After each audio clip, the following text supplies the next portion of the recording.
our model for therapy has come from Freud on, and the idea of the talking cure.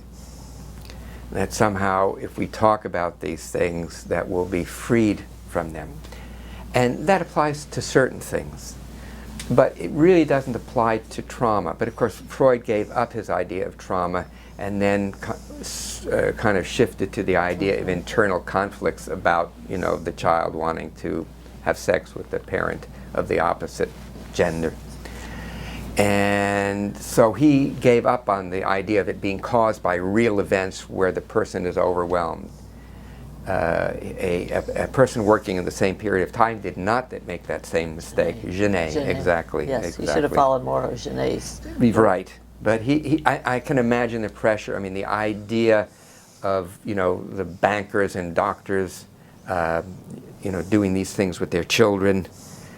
I don't think people wanted to bring that kind of murk up, and so he was, under tremendous pressure to go in another direction. And who knows what all the reasons are? But it's an interesting thing to think about.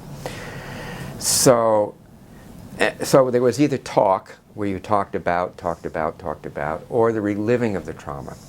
And there was also, and this kind of came out in some of the World War II therapies, where they would give when the shell-shocked soldiers, they would give them a sodium pentothal, truth serum, and they would get them to abreact their terrorists. And it seemed to have of some benefit for these single event kind of things.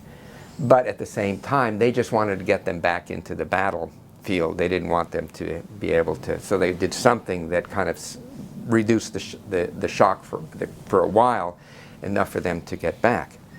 And so I think that this kind of got evolved, and we had this culminated in things like primal scream therapy, and then implosion therapies, prolonged exposure therapies, and so forth. Oh, and critical incident debriefing.